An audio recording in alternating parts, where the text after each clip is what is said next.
Awesome. So thanks again, Karan and Saba, for joining. We had a very interesting 8 weeks of this project course. We started with a big group. Obviously, some people didn't stick through, but we had a great time improving and iterating on our project. I hope it was helpful for you. Yeah, how do we want to go with this? I have a very small slide deck. I can show my project as well. So who wants to go first? Sure. Okay. Do you want to go, Saba? You look excited. Go ahead. Yeah. So I don't have a lot of things, but yeah, okay. So I'll just go share. Okay, wait. First, I have to click the. Yeah, let me know if you cannot share. I think you should be able to. There we go. We can see it. Okay. All right. So yeah, so I started with the project title, recipe recommendation and an augmentation system.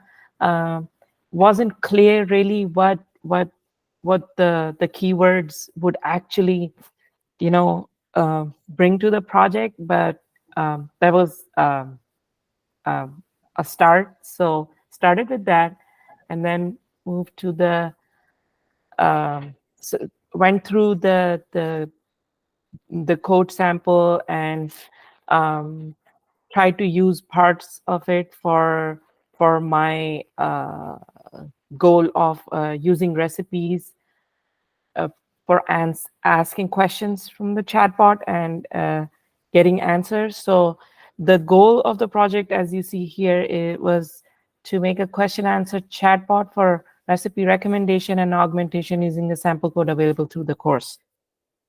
So here, the words recommendation and augmentation, if I would have known at that time, I would have gone with retrieval and generation. I still am not sure if those were the perfect words to describe what I was trying to achieve with this project, but I continue to roll with these. So I started with the code as everybody got the GitHub resources with the course. So and used the download blog functionality that was available with the code, and used my recipe blogs to get the content that I was going to perform the question and answering on. So that went well. So the part where I struggled was how to evaluate the answers that I was getting. So when I was so at that time using another LLM and to evaluate the sentence similarity of my responses seemed like a good choice. I went with that, and it worked out pretty well. But then I don't think it's that scalable, because then it sort of seems like I'm hard coding the answers in there and trying to match those with the generated ones. So yeah, this needs more research and some working is some more work is required to figure out the best way to evaluate my QA bot. So support for PDF documents, yeah, I tried to, I couldn't go through the whole process of integrating that with the UI, but this was, I tried using some PDF documents and it worked. So yeah, that should be something, that was something that I might work on later related to this project. Another thing that I forgot to add there was deployment. So I was looking into the Hugging Face platform to use it to deploy my app. I haven't been able to do it yet, but that's an option that I've been looking into. So did I achieve my goal I set out with? I think I did. I went through the process of starting with some content at this point. It was not like a something proprietary, but then I was able to go through the whole process of using my own content to ask questions and generate answers through the LLM. These are some screenshots of my I named it Culinara. So this QA chatbot is I asked it a few questions based on the content that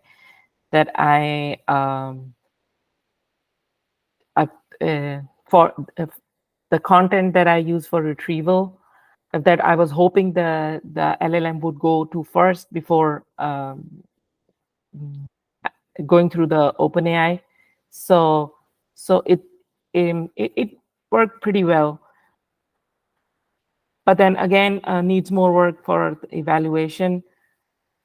Especially this question about what are the nutrition facts of breakfast tortilla pizza. I did give it a blog post that specifically listed these nutrition facts, and I was kind of amazed by how well it listed all those like calories and all the breakdown, especially. While ChatGPT, if I asked the same question and it kind of came up with a general recipe. So yeah, this was the worksheet that I used when I was trying to evaluate the system, the questions and answer, and the source.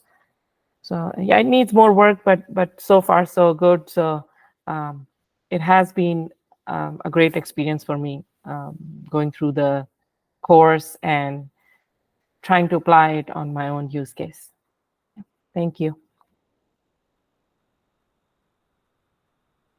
That's awesome. Super good. I had a couple of questions. One was you tried the scraping, the web scraping thing we had with the blog use case. Last week or 2 weeks ago, I was trying to use that again, and it was not working for me anymore. Oh. So I don't know what happened, but there was a lot of changes with the API. So what did you end up? Yeah, so the cache might be working if for me, because the results were cached in. Gotcha. So maybe I didn't see that problem again because I was just continuously using those few blogs that I had cached in my app. Is that yeah?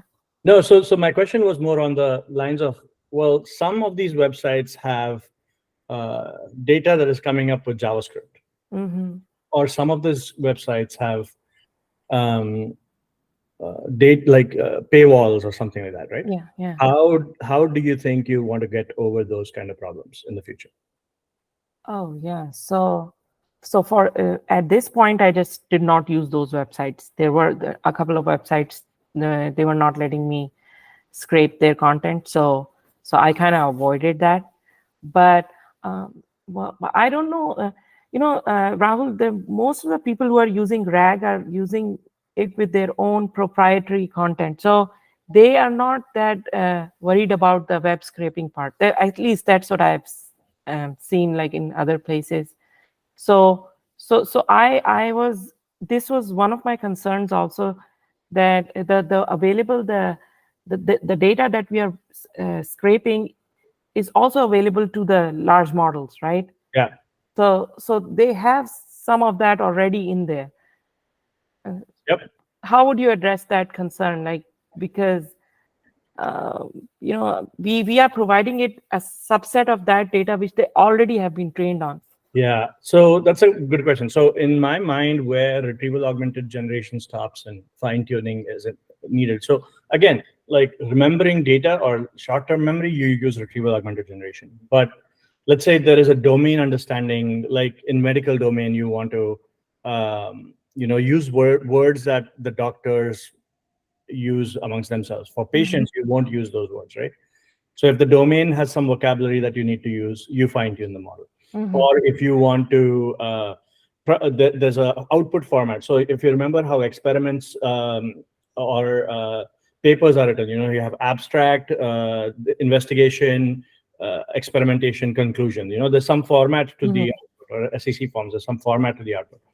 These are the cases where you fine-tune the model, and that's the only place where you fine-tune the large language model. But then your data comes up from some retriever. What I think your recipe stuff is also interesting is there is these recipes don't change frequently, and you also want some creativity with the recipes. So maybe a fine-tuning would be exciting next attempt to kind of investigate if you can generate the recipes. But obviously, you and I both know that this was more like a placeholder project for you to experiment with other stuff, right? Yeah. So I think there's plenty of opportunity to kind of investigate and do research. I really like your commitment to this, and if you go back to your slides, if possible, there's a couple of updates. Libraries, like I was using Llama Index and LangChain, both of them have started using some better ways of scraping and downloading the websites. There was a couple of them. So if you go back to your iteration, slide, the support of the PDF documents, unstructured.io has some really good open source libraries for getting PDF documents. I think almost all of the people I talk to are using OCR on top of PDF and then using it. I was at some interesting workshops yesterday, and they were doing the same thing. So the state of the art is use OCR for the PDFs, use heuristics to understand which is the right page and what is the page number and all the extra stuff that you and then use pipeline that into chunks and then use embeddings and stuff like that. So so what about PyPDF? And so if these libraries kind of, so if you go to unstructured.io, you their Git repo, you'll see a lot more. They're able to read PPT documents. They're able to read Word documents and so on. There's interesting ways in which you can do that. So I just wanted to kind of update on that. Yeah. Thank you for doing that. So I just want to add that I did use the screenshots to apply for a couple of part-time positions, and I was able to get an AI training part-time crowdsourcing gigs based on this. That's great. That's nice. I love it. We should catch up about that. Congratulations. We should talk about that after the meeting. Why don't I go next, Toran, if that's okay? Just because I think you've put in more effort on the actual project than I think. I did put in some effort, but not crazy amount. So let me go first with what I have. So my project, just because I wanted to be part of the group and implement some as well, was called COGS. So as you know, a lot of these chaining, the current state of the art of like these tools that are using large language models are chains. So you do step one, you do X, and step two, you use another large language model to do something different. And so you're chaining large language models together. And one of the things I wanted to research on is, hey, is there a different way in which we can implement it? So where I started was I had an agent that improves itself. It was not like super good at it, but essentially when the user talks to the agent, talks to OpenAI, ChatGPT, you have the prompt or the system prompt that the agent loads every time it runs, right? But then after every execution, there is a prompt improver. There's a reflection kind of thing which reflects on the conversation and then improves and updates the prompt so that the next time the agent comes online, it is a better prompt. And so this kind of interesting research project is where I started. And I was like, okay, let me see if I can work with the team on some retrieval-augmented generation part of this. And so before we did the retrieval-augmented generation, this was taking a lot of time.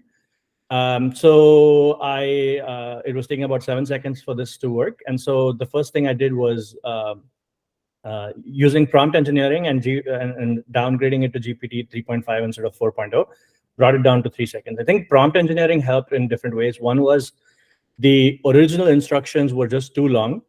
And then the expected output from the original instructions was also too long. So the longer the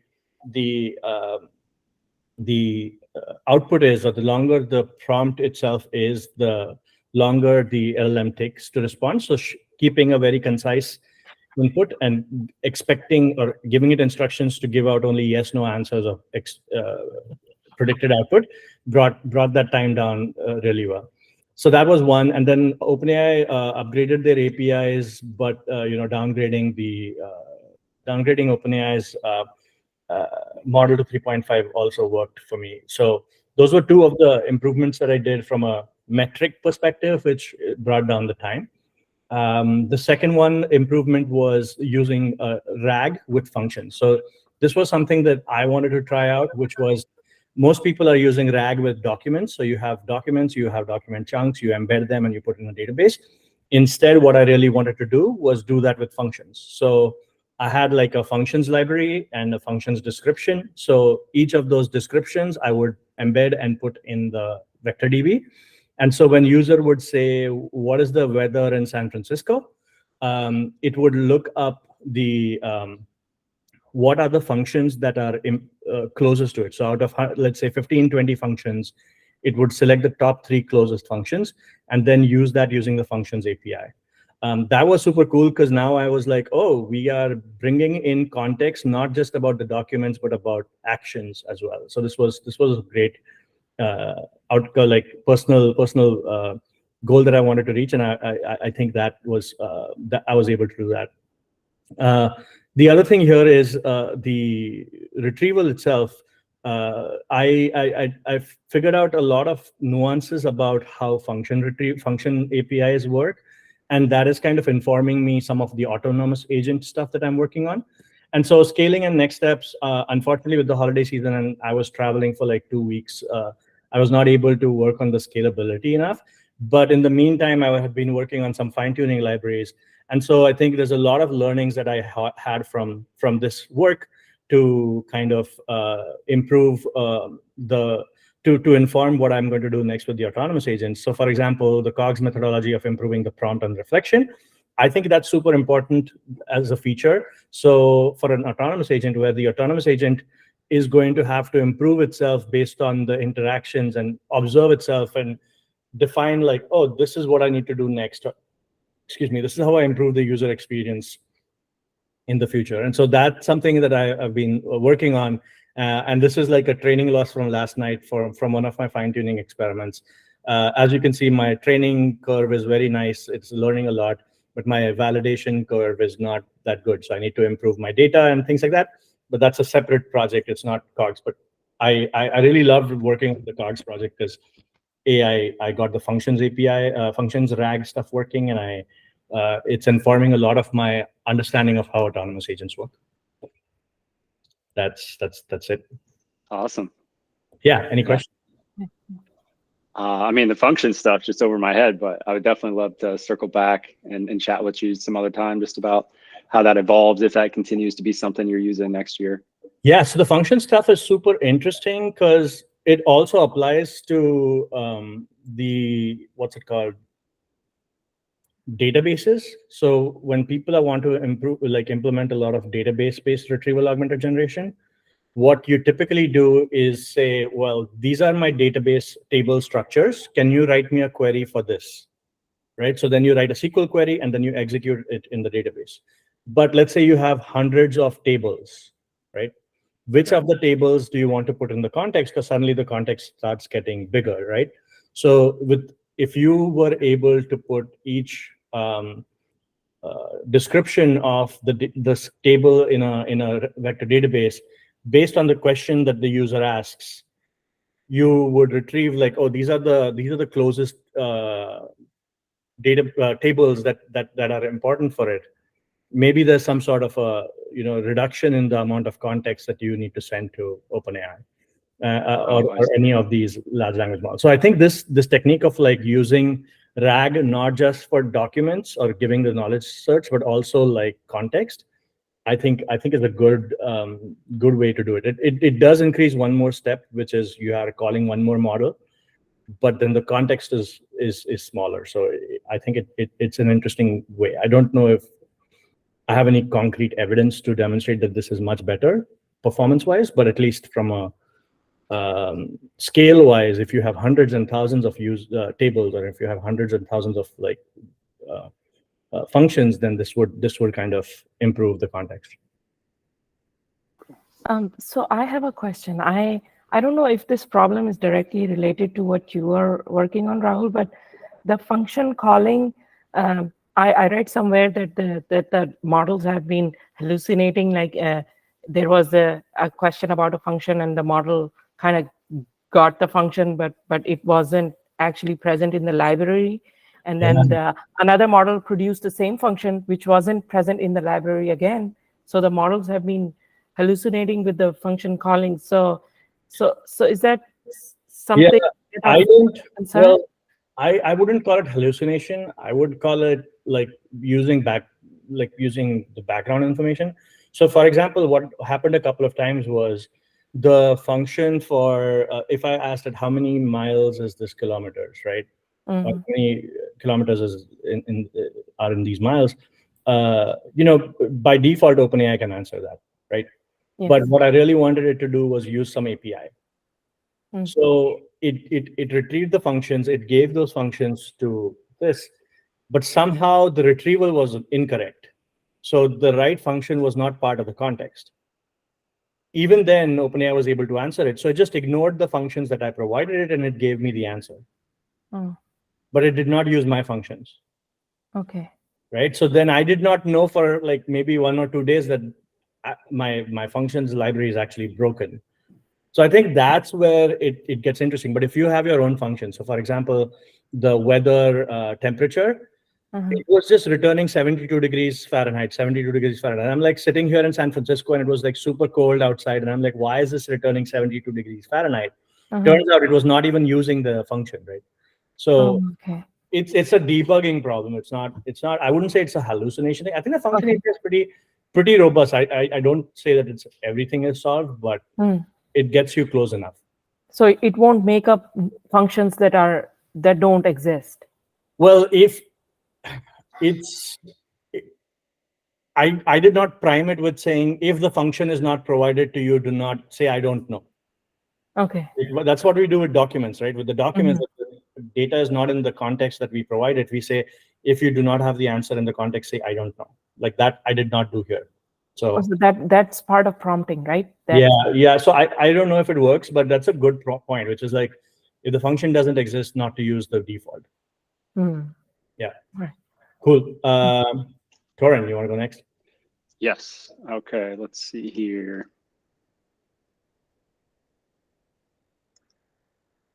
And sorry, I didn't realize the time. We are probably going to go a little over if that's okay. All right. You guys can see this screen here? Okay, cool.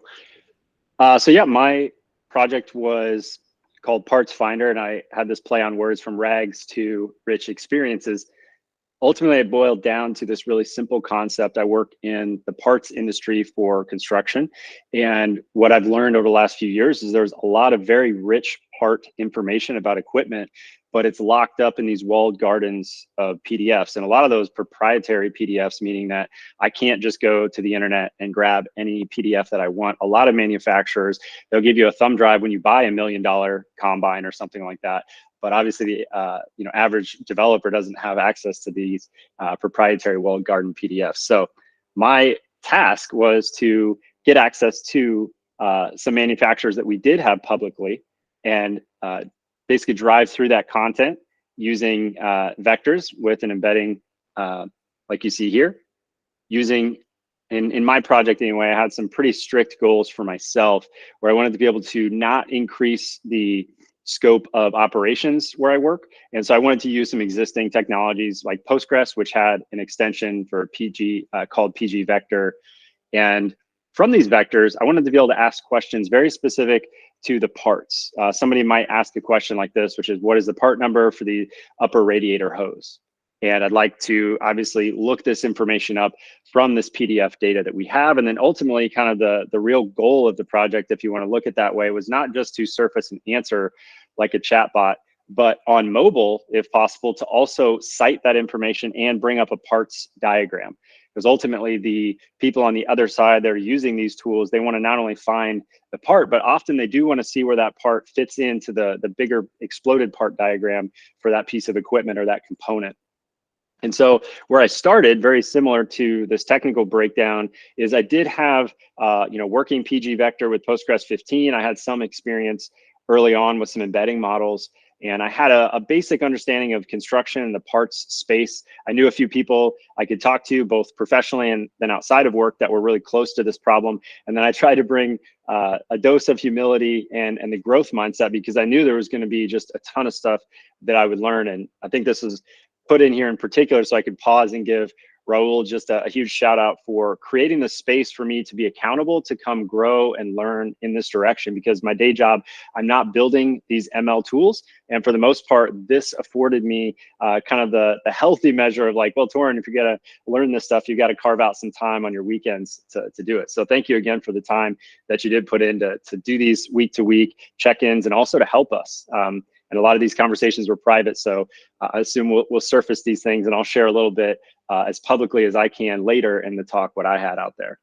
I want to talk about some of the iterations that I went through, and a lot of these really reflect where I was in my learning stage. And so early on, I took this class from you, Raul, that kind of taught me the early RAG mechanics, if you want to call it that just let me find similar content. But right away in this project, I learned that similar is not always relevant. And that's just something that really stuck with me kind of through the rest of the project, was like, just because I surface something from a PDF doesn't mean it's the right content for the LLM later to parse that or look at that. And a big part of this too, I remember some of the early pains that I felt was on accuracy. And you and I kind of went back and forth on this. And I ended up putting in, thanks to your guidance and help, a lot more energy and time in that data preparation, or the early ingestion of, hey, so I have the PDF. Instead of just blindly dumping that into chunks, I should actually be a little bit smart and if possible, clean that information up so that retrieval can benefit. And I just found that was easily the biggest gain in accuracy. When people will come back through this tool and ask questions, it often all started right there, which seems almost too simple. Like, I feel like every RAG tutorial sort of skips over this in some sense, but it should be said. If you don't do good preparation, you just won't have good retrieval. And then following that, if you get good retrieval, that's an awesome start.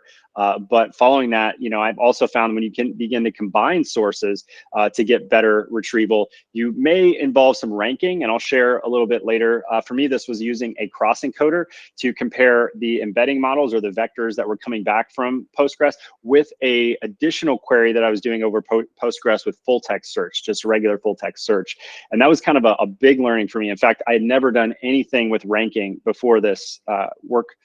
So that was pretty cool. And then I will admit, this is kind of like a vulnerable moment here, but I was definitely one of those people before this, the last 8 weeks, where I put a lot more emphasis and energy and time into hard fine tuning, assuming that, oh, I'm just not getting good results because I haven't fine tuned enough, or I haven't fine tuned long enough. And this class really had me step back from that. And I spent a lot more time and got a lot better perspective on fine tuning, or, soft fine tuning with prompting. And I felt I got a ton of benefit for very little work, especially compared to hours of both data set cleaning, prepping, and then actually fine tuning itself the way I had done it previously. So I'm just grateful for all the learnings. And this, looks really simple and full, 4 bullet points, but this was actually, hours and hours of hitting my head against the wall, going back to Raul and saying, hey, this isn't working. And then to be honest with you, kind of humbling myself in some areas to say, oh, I don't have all the answers. I need to go back to the basics on this stuff. So, which is cool. After those, yeah. So you, first of all, the fine tuning, you mean prompt engineering, I'm assuming? I actually meant like hard fine tuning of language models. I was doing a lot of that before this class. Yeah. Okay. So you've been fine tuning the language model itself on the use case before. Yeah. Yeah. Okay. And then the similar does not equal relevant is super insightful. Yeah. How does the data preparation help solve that? Yeah, that's a good question. I don't know if the data preparation directly solved the similar relevant. I think what solved the similar and relevant was actually more to ranking, and me deciding that instead of putting all my eggs in the basket of, well, the vector search is going to be always right and always the most relevant, I instead did this split where I did a vector search, then a full text search, and then ranked those. I love it. That's super creative. Yeah, I appreciate it. I was actually a lot directed by a lot of stuff you did here in the course, as well as just getting me to think differently and not feel like I had all the answers from previous experience. So I will share kind of like where I ended up. My final project also involved me just working a little bit outside of the norm for the class. There was a lot of great work that Raul, you did to help prepare. I came with sort of my own constraints of like, I want to work in Elixir and I want to work in Postgres and have really my own bespoke, complete custom solution. I even deployed it here to Fly. And actually, this is the final working version where I would drag in a PDF of this particular engine. And then I can ask a question, as I did here, like, what is the part number for the elastic stop on the generator? And it would actually return me not only the part number, which was part of my goal, but also cited the page and then gave me two different images, the parts exploded diagram that I wanted, so I could look at that, but also the full page breakdown, which was page 51, so I could sort of double check my work if I really had to. And those are really cool. Like I came away with not, you know, a complete baked mobile app, which is what I wanted, but I really had the underpinnings of what could be powering a great mobile app. So I think the question of, you know, did I unlock this rich experience that I aimed to get? It's bittersweet, but it's probably yes and no. I think the short answer is just no. We didn't build a mobile app. We didn't get the kind of focus time to take this back to our stakeholders and put it into the product. But I think we actually did get a lot of interest from real customers, real people that were like, whoa, this is actually pretty cool. So I think there will be a future in 24 where we may actually reinvest in some of this technology, which I think was a big win for me, because this, again, was not really on the work time or the timeline of my current day job. And so to be able to bring these ideas and get people excited was just, it was a win for me. Now, I will say, although there was a lot of great wins, a lot of great iterations, the next time around, I would like to interview some users early on, because one of the things I didn't talk about that is around the relevancy of searching and RAG was that if you were just to do full text search with Postgres, you would actually miss out on a lot of the slang. What I learned is that people who work on machines, especially mechanics and people at a parts counter, they're using slang, words that are definitely not going to show up as plain text when you do a plain text search. So that's where you get kind of that best of both, with some plain text, but also some embedding to find hopefully the most relevant result. But I think I should have started probably weeks earlier with real people, just to get my head centered in that space. And then secondly, the things that you guys have shown that I just have done poorly in my work is starting with a clear objective.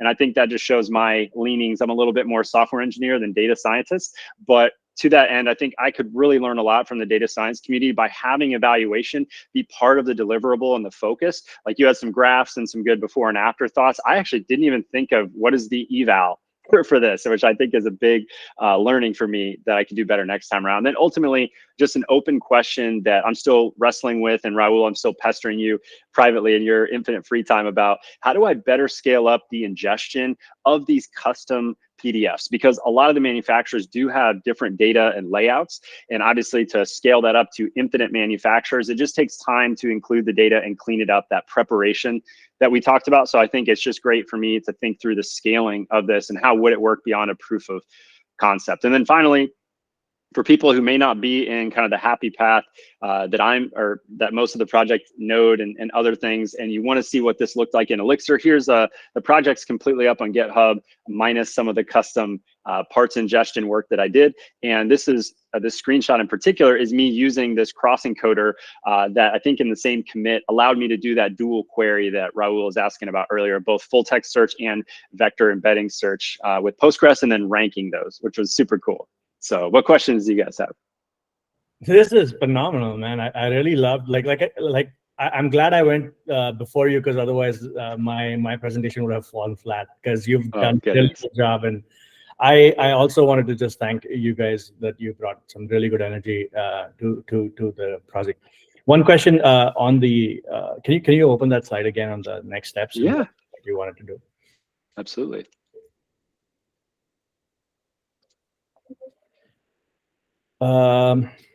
Whoops. This slide here?